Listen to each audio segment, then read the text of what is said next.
Oh no, so sad! The first segment for this commission video has been lost, so instead, we're halfway in. I've got all of these Stryfe internals isolated, and I'm about to break down this OG, or orange juice, flavored Stryfe so that we can get it ready to be painted the way that the commissioner wants. He wants something similar to the AC/DC Demolisher, and luckily the shell lends itself pretty well to that. I'm also building a stock for it that'll be painted to match, and I've isolated a foregrip because we wanted one of those as well. So this should be pretty cool by the time it's said and done.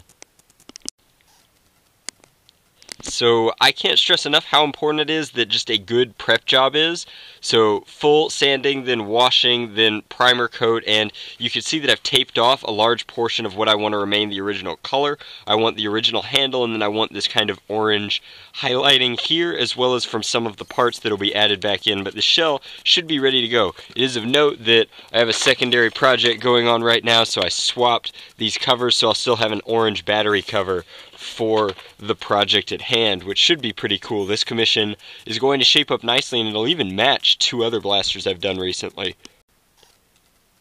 So that is one set of fully rewired, re-greased, RM2 motored internals just completely ready to go, and the stock is even almost done, just waiting on a couple of enamel pieces. So I'm going to go ahead and seal this up, polish up the detailing, and it should be ready to go in a few days.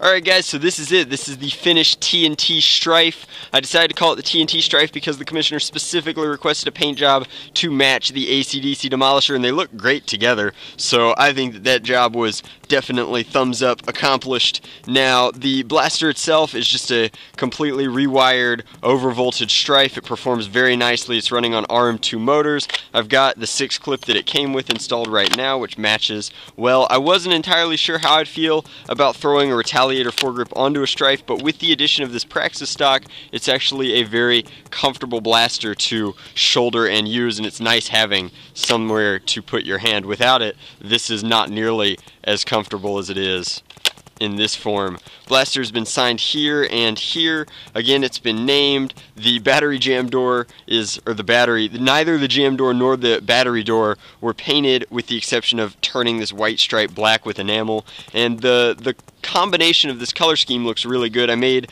the decision to leave this its dark gray, which matches with the praxis stock and really pulls it all together. I think that it's got great balance, and it's just a fun commission. This one was a lot of fun to do, and I really like doing complement blasters to blasters that I've done in the past. The paint job kind of reminds me of Gear Up a little bit, actually, especially with the black stripe. I think that that's super duper sweet. So I'm going to fire it for you. It's overvolted with 6 volts right now, so it's par voltage but a higher speed due to the LiPo setup, and